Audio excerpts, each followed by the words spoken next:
While in the South, a whole nother thing was going on. Actual slave patrols going on in the South, right? The first formal slave patrol was created in the Carolina colonies in 1704. Slave patrols had three primary functions. One, to chase down, apprehend, and return to their owners runaway slaves. Two, to provide a form of organized terror to deter slave revolts. And three, to maintain a form of discipline for slave workers who were subject to summary justice outside the law if it violated any plantation rules, right? So after that, well, after the slave patrols were implemented, then you had all these other vigilante groups, the KKK being created. Then you had these laws that helped to enforce this other stuff, like supporting laws that help to support the brutality that the police forces were inflicting upon black people in the United States. Jim Crow laws came much later, but let's talk about the black codes first. I mean the slave codes, excuse me. The slave codes, right? So when the slave codes were created, they had to be enforced. So more police brutality.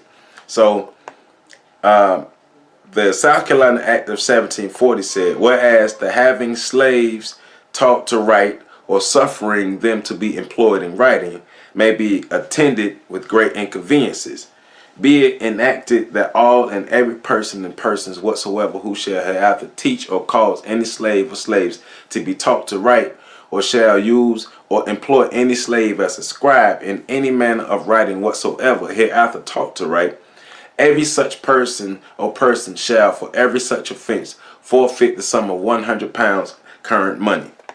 So that was for South Carolina. In Virginia, the slave code of 1819 stated that all meetings or assemblages of slaves or free Negroes or mulattoes mixing and associating with such slaves at any meeting house or houses in the night, or at any school or schools for teaching them or reading or writing, either in the day or night, under whatsoever pretext, shall be deemed and considered an unlawful assembly, and any justice of a county wherein such assembly shall be, either from his own knowledge or the information of others of such unlawful assemblage, may use his warrant directed to any sworn officer or officers authorizing him or them to enter the house or houses where such unlawful assemblages may be the purpose of apprehending or dispersing such slaves, and to inflict corporal punishment on the offender or offenders at the discretion of any justice of the peace, not exceeding 20 lashes. So basically you can see in there, especially in the codes of Virginia, that force, brutal force, physical force can be used to correct action, right? And those who caught them could act as the enforcers of the law, right? The patrollers. And so we also had the Casual Killing Act that was passed on October of 1669, which stated, whereas the only law in force for the punishment or refractory servants resisting their master, mistresses, or overseer cannot be inflicted upon Negroes, nor the obstinacy of many of them by other than violent means suppressed, be it enacted and declared by this grand assembly, if any slave resist his master, or others by his master's order correcting him, and by the extremity of the correction should chance to die, that his death shall not be considered a felony, but the master or that other person appointed by the master to punish him be acquitted from molestation, since it cannot be presumed that malice existed, which alone makes murder a felony, or that anything should induce a man to destroy his own estate. So laws were created to protect not only the slave patrol and the police officers or the coppers or whatever title that they use, not only basically these laws were created to help protect those who killed the slave. Law. Use this word with caution. Laws do not necessarily produce justice. Yes, that's it. Yes, that's a flat statement. That's either true or false. Laws, there are a lot of laws, but laws change. But justice remains the same. Now, you can put that slogan into your mind. Laws change, but justice remains the same. Now, a law is what? Anything that people do is a law. I mean, you know, when you do it, and people do different things. So that doesn't necessarily mean that justice is being produced. Okay. Because you have to have, then you go to the definition of justice. A law really is anything that is done. Anything that is done is a law. If you pick up a pencil, that's the law of picking up a pencil. If you're driving a car, that's the law of driving a car, because there are certain laws that govern driving a car. Now, I'm not talking about traffic stops and all like that. I'm talking about just driving the car. That's a law. It's a law. Anything that is done by a squirrel, by a bird, is a law. Why? The bird is doing it. The squirrel is doing it. But justice is balance between people, which means what? Guaranteeing that no person is mistreated, and guaranteeing that the person that needs help the most gets the most constructive help. Now, that's an absolute. But laws do not necessarily produce justice. Okay. Laws, which is that which is done, either will produce justice or they will not. You can have laws that don't produce justice at all. It does just the opposite. It works against justice. That's why, you know, when they had laws that said that, you know, black people sat on the back of the bus, was that justice? Well, people would say that, well, it's the law. So laws are associated with justice. So if you say that something is a law, you automatically got justice. No, you don't. That's why we had to have a compensatory definition, which is what I came up with one that I think will stand the test of time in the 1990s. I came up with one in the 1980s, balance between people, but that was very thin. That was weak. What do you mean, balance between people? What does that mean? But later on, in the early 1990s, I said I have to put some flesh on those bones of balance between people. So I came up with one that I think will stand the test of time, and if anybody comes up with one better, I will adopt it. Yes. Because we need a concise, razor-sharp definition for the word justice. Regardless of what you may have been told, expect at all times to be mistreated as a result of so-called laws and or legal systems that you are involved in and or subject to during the existence of the system of white supremacy. Do not expect truth to be revealed or used in a manner that results in justice and or correctness through so-called lawmaking, and that is directly or indirectly dominated by racist man and or racist woman. At best, expect only the expressions of so-called concern or sympathy. According to compensatory logic, a law is anything that is done, as he stated in the clip. This means that every time any police person does anything, he or she is practicing, enacting, enforcing, etc., a law of whatever it is that is being done. It is important to know and to understand that a law is not the same as justice, as he said.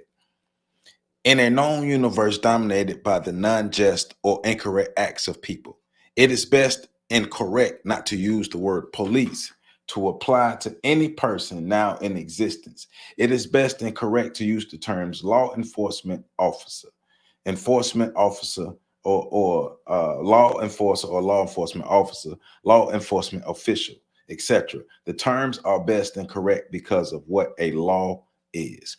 Welcome back Welcome back to the On the Shoulders of Giants YouTube channel. I am Joseph Ward, and I am continuing my review of the Compensatory Code by Neely Fuller Jr., or the correct title is the United Independent Compensatory Code System Concept, a compensatory counter-racist code, a textbook workbook for thought, speech, and or action for victims of racism, white supremacy. And this week, I am covering law. Last week, I covered labor. We're going through all 9 areas of human activity. And this week, we're going in law. You see, I started the video with a clip of myself giving a brief overview of the history of the police force in America. And the part of the clip that you got was the history of the Southern slave patrols in America. And I followed that up with Neely Fuller talking about what law is. And that's what we're concentrated on today, what law is. So, justice is that which is done that results in no person being mistreated, plus that which is done that results in the person who needs help the most get the most constructive help. Laws are a combination of things done that may or may not result in the establishment of justice. Like he said, and I repeat, just because a law exists does not mean the end result of that law is justice. The end result of that law could be injustice. And who knows that better than Black people in America, right? So study the laws that are made by people that you are involved with and produce ways of using those same laws in a manner that best promotes the production of justice and correctness between all people. Okay, so he talks about 2 basic goals of correct law enforcement.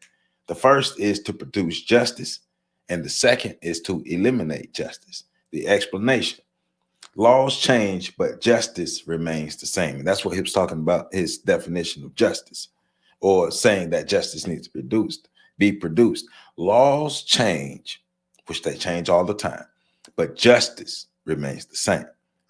And justice should be equal treatment between all people, creatures, and everything that exists. So a law is a tool. A law is a tool that can be used to produce and or maintain justice. A law can be used as a tool to produce and or maintain injustice. And we know that.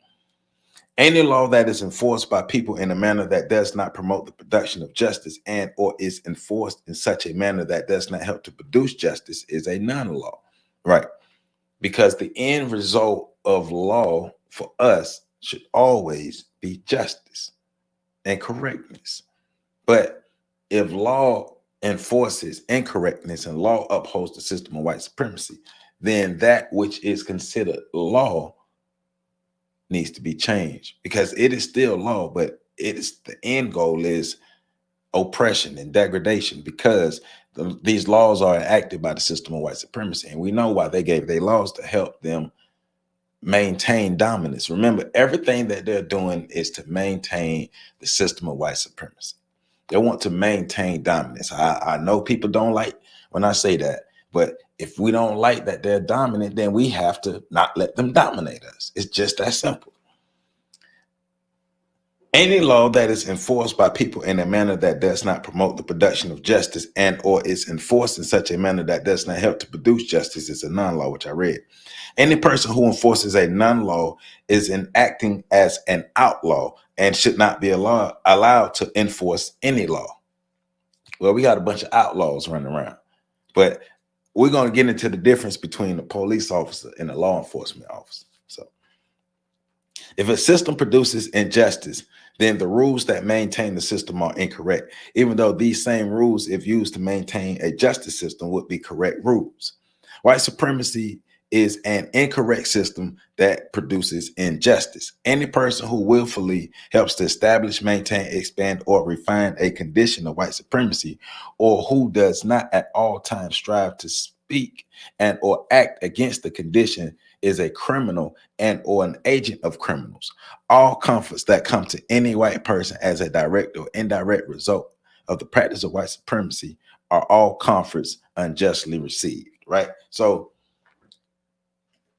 if any of your behavior and any of your activity is helping to support and maintain the system of white supremacy, then you're not on the right side of justice. Then you are an agent of the system of white supremacy, whether it's conscious or unconscious, whether you're black or white. No matter what, if your actions are helping to uphold the system of white supremacy, then you are an agent of the system of white supremacy. I've said it before, and I continue saying it. All white people who practice racism and white supremacy directly or indirectly are equal to each other in that practice. This is true because each individual act of racism is interrelated. Remember, we talked about the unified field theory, is interrelated with all other acts of racism. This means that all white people who practice racism in any form are equally as guilty as those white people who practice racism in all forms. Hey, can't say it any better. If anything you do so happens to uphold the system of white supremacy, you are an agent of the system. All your behavior has to be checked. Whether you're black, white, red, green, purple, blue, polka dot, whatever. The system of white supremacy, as we know right now, is the most powerful system on planet Earth because it pervades every area of all human activity, white and non-white. So here's the first question. I love the questions that are in these sections. So the first question is, what are the duties of a correct law enforcement officer? What are the duties of a correct law enforcement officer? The answer is 1. The basic duty of a correct law enforcement officer is to have the correct intentions. All right. 2. The basic duty of a law enforcement officer who has the correct intentions is to use every law in such a manner as to help produce justice. 3. The basic duty of a law enforcement officer who uses law in such a manner as to help produce justice is to guarantee that no person is mistreated and to guarantee that the person who needs help the most gets the most constructive help. So that's correct law enforcement.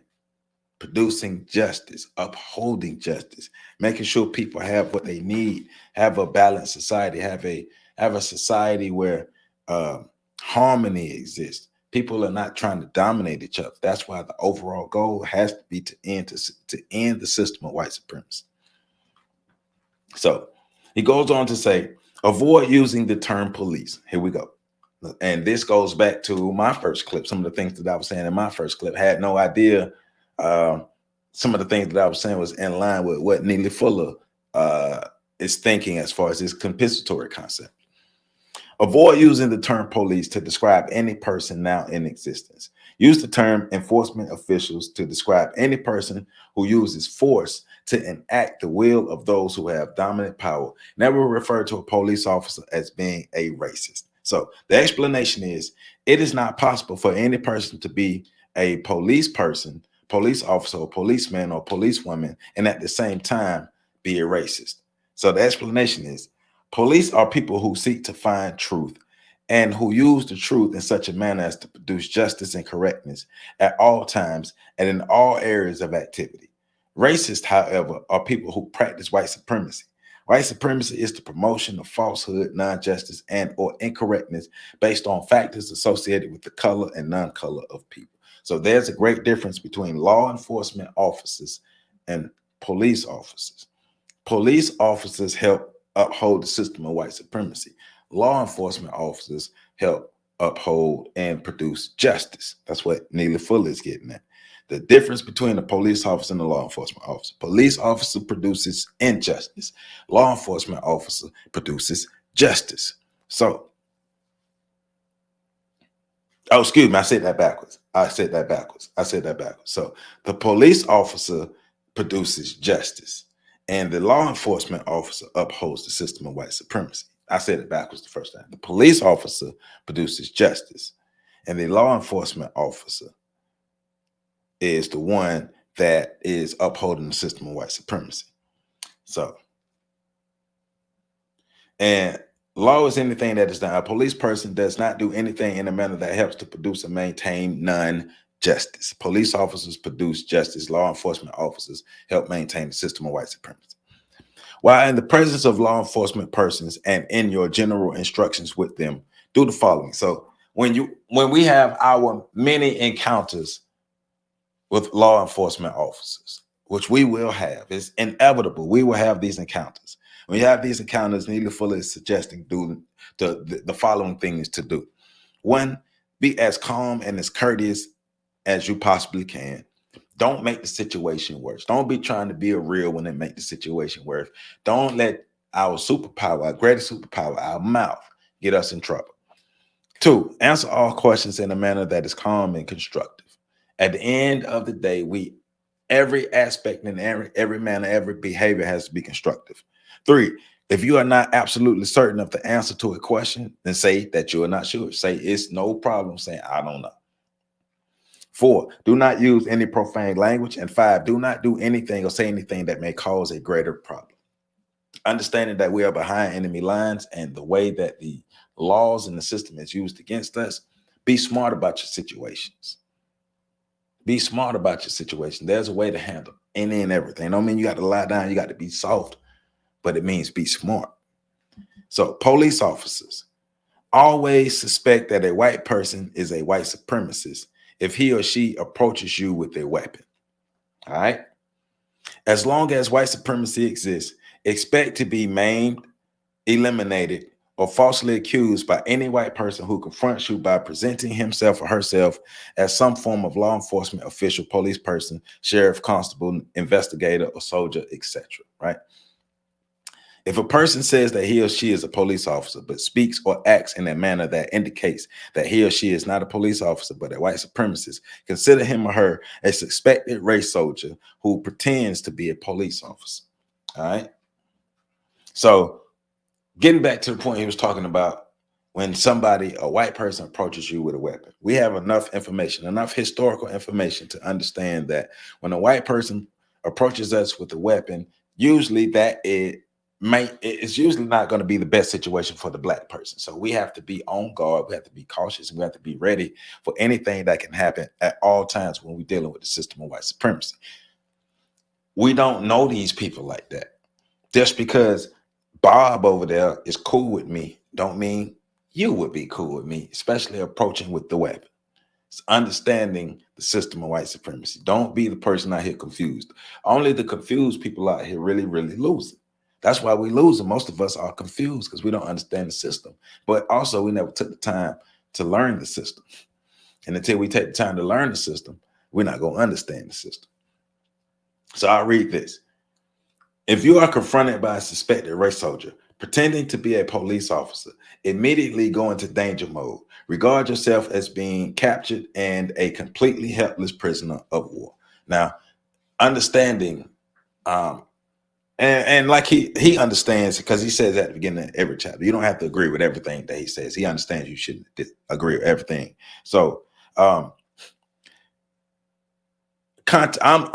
giving context and understanding the way he's talking about being a helpless prisoner of war. He's talking about us being helpless prisoners of war because we have no allies, we have no resources, we have nowhere to really turn. We have no strength, no power base, nothing that we can lean on that will make anybody afraid of us or think about us in any manner. We haven't built that. We haven't built that for ourselves, and in this day and time, we haven't built that for ourselves. So in that sense, yes, you're a helpless prisoner of war in that sense. Now, that does not mean that you cannot fight the system.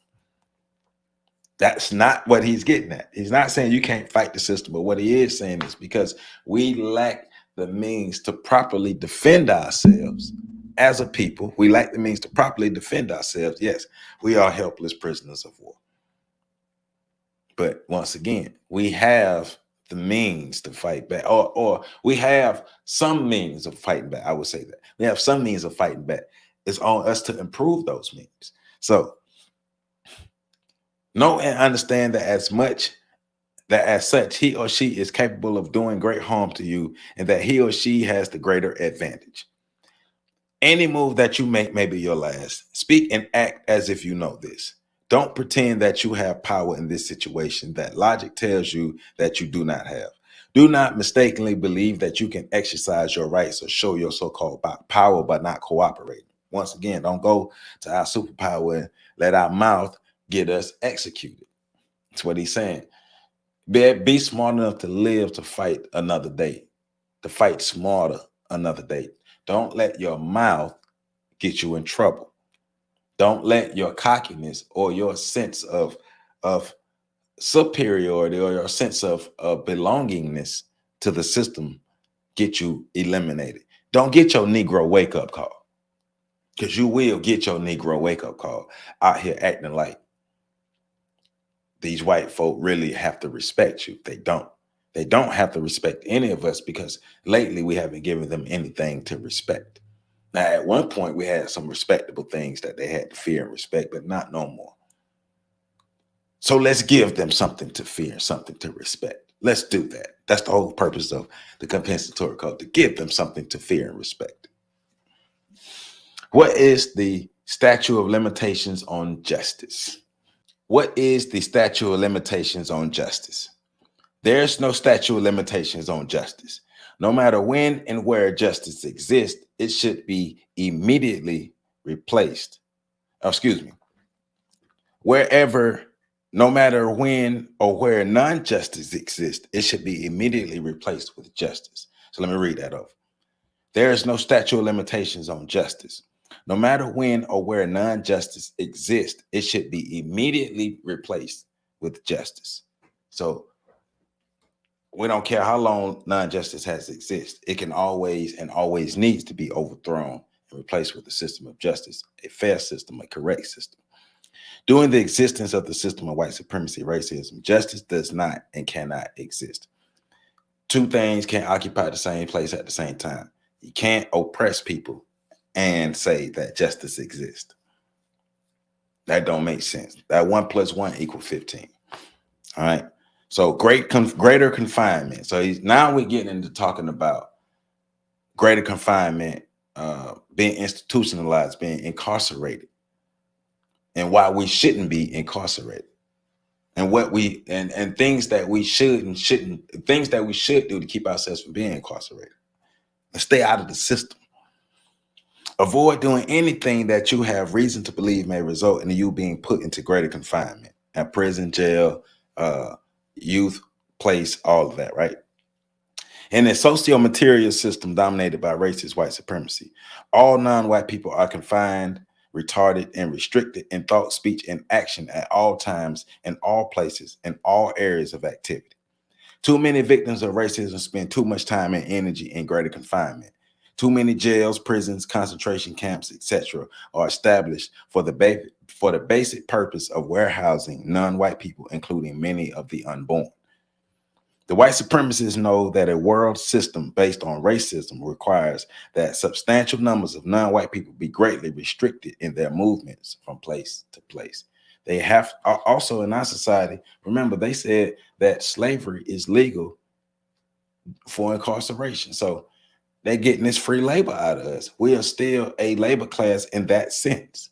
In the incarceration sense, we're still a labor class. Outside of that, we've been replaced. But within that, we're the greater labor class. We have to stop making them free money. The white supremacists restrict the movements and activities of non-white people to keep them idle and or keep them from becoming constructively self-sufficient. And that's important. So if black people are acting correctly, let's change the laws or manipulate how we enforce the laws to say that black people are breaking the laws. Therefore, we can arrest them and have them incarcerated and continue being unable to create for themselves or continue to create for us, for the white supremacists. That's what they're saying. So even if black people are acting or behaving correctly, the unjustness of the laws will come into play, and the greater society or the dominant society, white supremacy, will find a way to incarcerate a great number of black people. Go back to the clip in the beginning, the black codes, the laws that were created. Hey, Drapetomania, telling black people you will be incarcerated for running away, but also you have a mental illness if you want to escape slavery. And we have to act on that. The racists make certain that substantial numbers of non-white people exist under conditions that will most likely cause them to do things that would give the racists an excuse to put them in greater confinement. The racists cause this by using a variety of tactics, many of them based on deception through pretension. And here are some examples. Pretending to provide economic progress while working to hinder it. Sounds familiar. Pretending to provide educational progress while working to hinder it. Oh, we know about that. We complain about it all the time, right? Pretending to produce justice while working to continue to refine and produce injustice. Shout out to the Democrats. Shout out to the liberals, the abolitionists, right? Because what we have learned over time is, even though, especially in mass, these groups of non-black people who claim to have our back, to claim to produce economic progress, who claim to produce educational progress, who claim to produce justice, are really the nice races who help to maintain the system in a nice way.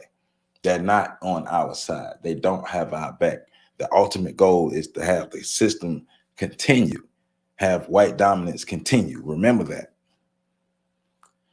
Do your best to guarantee yourself and all others that you will never willfully or deliberately do anything that you know will likely result in you being put into greater confinement or being guilty of anything other than making a compensatory investment request. All right. So, what is a universal compensatory investment request? So, a universal compensatory investment request applies to every non-white person in the known universe who, because of the harmful effects of white supremacy, is not adequately able to constructively help himself or herself. It is incorrect to make a universal compensatory investment request if the person making constructive work that will result in his or her receiving the constructive help that he or she needs. Notes: it is correct to make this request only from white people and or only from white people that are likely engaging in the practice of white supremacy. It is incorrect to rob or steal from anyone for any reason. Basically, the universal compensatory request is to ask white people for whatever help that you need in order to produce constructive results. He's saying our behavior has to be constructive and it has to be just. So that eliminates robbing, stealing, and all those other means of acquiring what you need unjustly. So he's saying steer away from being unjust. He's not saying being soft or be punks or be stepped on and walked over. But what he's saying is, especially in the system of white supremacy, if the behavior that we continue to have continues to leads us to greater confinement, we need to curb that behavior. The less of us that are available on the streets to produce justice, the less people we have on the streets, the less justice can be reproduced, the less self-sufficient we can become, especially if a great number of men are taken off of the street, but a lot of people who are skilled and educated are taken off of the streets, but bad behavior. We have to curb our bad behavior within the system of white supremacy. We have to have just behavior, but also understanding that even in our just behavior, the laws will be changed to say that we are acting in an unjust way that will lead to greater confinement. The system of white supremacy is designed to force or entice non-white people to rob, steal, or so-called beg. It is not designed to allow non-white people to be self-supporting. Since robbing and stealing is worse than begging, it is better to be punished for so-called begging than punished for robbing or stealing. So he's talking about social punishment and social criticism, or people shunning you or looking down on you rather than you actually being confined, right? It is better to want for things or beg for what one needs than to rob or steal to get those things or to satisfy those needs. Considering all things, non-white people should most certainly not be guilty of robbing or stealing. From all that has happened to us, we shouldn't be doing that. But also, once again, to keep ourselves, it's one more thing that we can do to keep ourselves from being incarcerated. When talking about the best and correct thing to say about greater confinement, say the following. During my existence of white supremacy, any non-white person who willfully and deliberately does anything that he or she knows is likely to result in being put into greater confinement should expect to be put into greater confinement, and while there should expect no mercy, no comfort, and no help in being released. Because you should understand the system. And if we are not taking the time to understand the system, yeah, you will be confused. The job is to get us off the street and confine us and to mess us up and keep us in the system, to keep us recycling ourselves in and out of the system. It makes them money and it keeps us weak. Here's another question. What is the correct thing to do about a non-white person who uses deadly violence or the threat of deadly violence to gain money and or material possessions from a non-white person? So read that again. What is the correct thing to do about a non-white person who uses deadly violence or the threat of deadly violence to gain money and or material possessions from another non-white person? The answer is, as long as racism exists, a non-white person who uses deadly force or the threat of deadly force to gain money and or material possessions from a non-white person should be put into total greater solitary confinement until such time as he or she chooses to eliminate himself or herself, or until such time as all violence by non-white people against non-white people comes to an end throughout the known universe. Note, the material ability for eliminating himself or herself should be at all times present with the person within his or her total greater solitary confinement circumstances. Those who are willing to eliminate for fun, glory, or material gain should be willing to eliminate themselves for doing so. So what he's saying is, if a person has the gall to eliminate another, if one black person has the gall to eliminate another black person, that person's punishment should be greater confinement. And he goes on to talk about that person should be confined with the weapon that they use until that person either eliminates themselves or eliminates that will to eliminate any other person that is non-white, or the greater society eliminates the will to eliminate other people who are non-white. Basically, that's what it said, harsh punishment. You should get a harsh punishment for your crime, especially the crime of the elimination of another non-black person. The question here is another question. What is the correct thing to say that should be done with a person who willfully, deliberately, maliciously, and unjustly eliminates any other person? The answer is such person should be put in maximum emergency compensatory confinement and kept there with the same tool, weapon, or substance that he or she used to eliminate that other person until he or she decides to use that tool, weapon, or substance to eliminate himself or herself, or until there's an end to the elimination of persons by persons every other place in the known universe. Compensatory constructive isolation means an almost total isolation from people or creatures, except to be given very carefully chosen reading or study materials that are of constructive value. All time use should be of constructive value in preparation for a constructive future. So we're either going to reconstruct your mind or you will be eliminated. That's what he's saying. You will either be better or you will be eliminated. The aforementioned suggestion is correct when advocated and supported according to the concept and practice of compensatory law, and should be applied to all people. Those persons who are opposed to the aforementioned maximum emergency compensatory confinement concept should not be opposed to anyone, including himself or herself, being the next person who is unjustly killed. And what he's saying is, if you have a problem, or if you're saying that that is too harsh, remember what's working, what we have now ain't working. So we have to put something in place that will greatly deter people from having heinous acts against each other, especially black on black. There should be punishment in place that deters us so much that we do not want to commit these acts. Also, the society that we live in should be producing justice, so those acts are not even commonplace or not even happening at all. If you, for any reason, choose to plan to willfully and deliberately eliminate a person, and you do so, make it your duty to eliminate yourself rather than surrender to those persons who, for any reason, did not approve of the elimination. His explanation is, according to compensatory logic, it is incorrect for any person to plan and willfully and deliberately eliminate another person and then ask for mercy from the other person who did not approve of the killing, of the elimination. If you choose to willfully and deliberately eliminate or do other harm to a person, and after having done so, you expect someone to speak or act to defend or in some way help you, do not say any of the following. Pretend that you did not know you did what you did. So if you're gonna eliminate somebody, Don't be out there asking for help. Don't expect people to stand up for you. Don't expect people to ride for you. Don't pretend that you did not do what you did. Don't apologize for having done what you did. Don't ask for forgiveness for having done what you did. Don't ask for mercy and say or imply that you would not do it again. Don't do those things, because we know you are the type of person who is basically just trying to get lesser punishment for what you just did. But what you just did was total incorrect action. So here's another question. Is it correct for one person to willfully and deliberately put another person, to eliminate the other person after putting that person into greater confinement?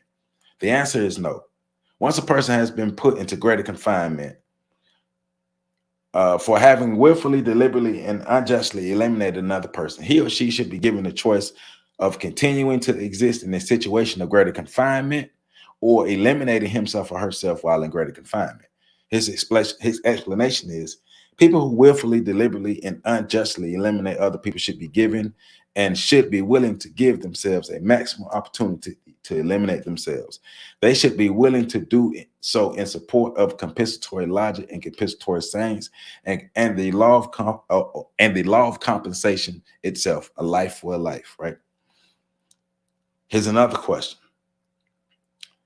As long as white supremacy exists, what is the correct thing to do or say when a white person willfully, deliberately, or unjustly participates in or directly helps to promote the elimination of or do serious injury to a non-white person? So if a white person engages in the elimination of a non-white person or the great harm to a non-white person, what should happen? The answer is, according to compensatory counter-racist logic, it is correct to say that the white person should be regarded as a racist war criminal and as such should be put into maximum emergency compensatory solitary confinement and kept there until he or she eliminates himself or until at such time as no white person is directly or indirectly involved in the willful, deliberate, and unjust elimination or serious injury to a non-white person.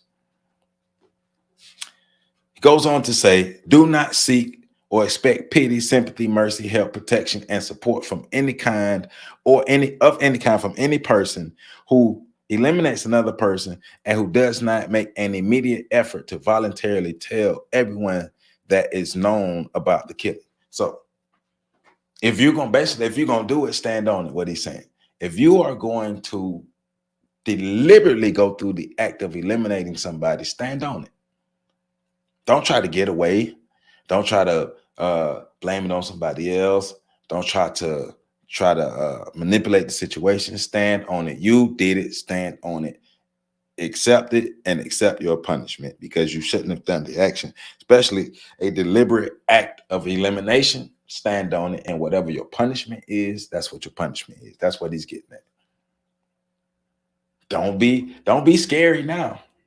Don't be scared now. Don't want mercy now.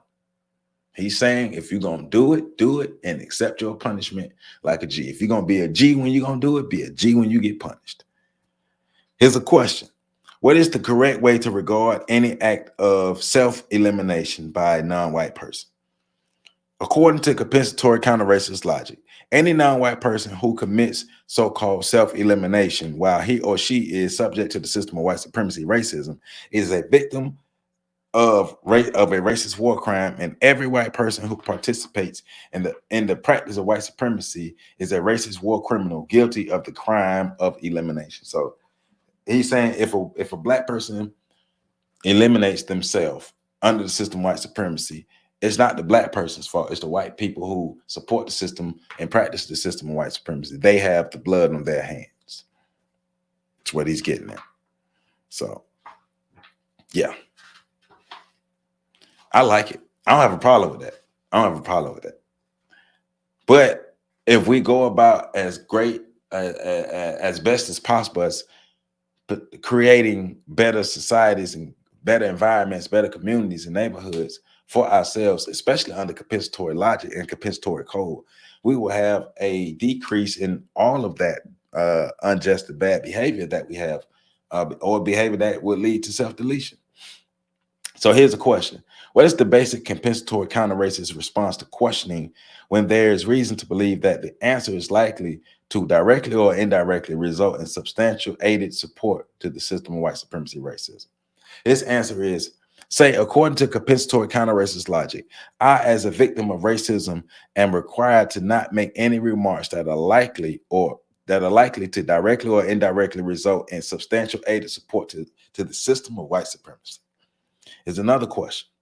What is the correct thing to say in response to a person making accusations about anything that you are doing or have done that is required or allowed according to the counter-racist code and compensatory logic?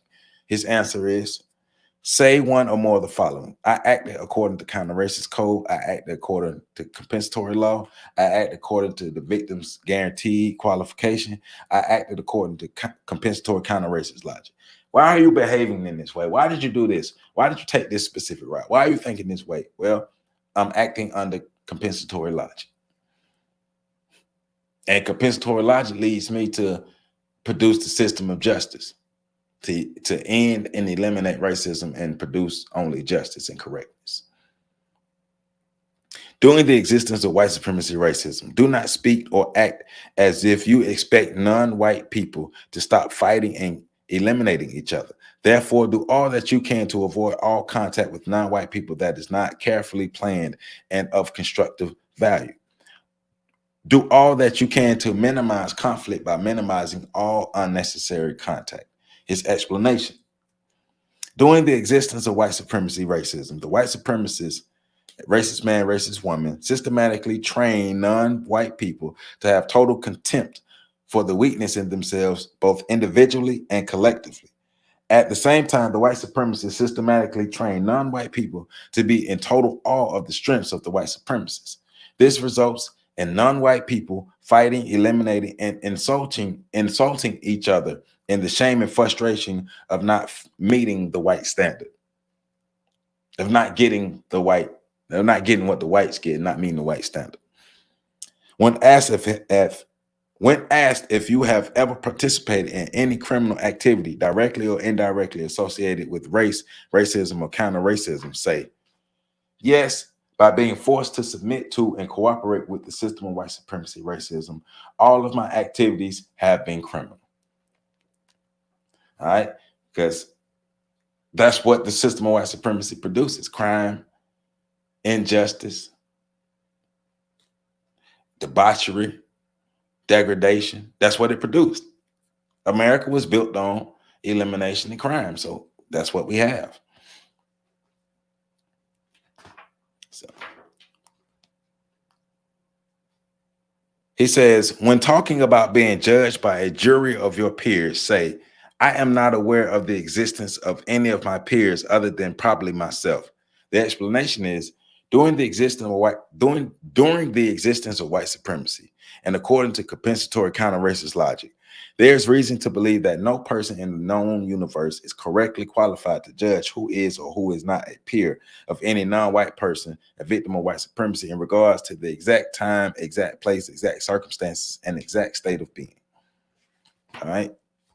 So when asked which persons know more about how you think than you do, say, let me read that again. When asked which persons know more about how you think than you do, say, the white supremacist.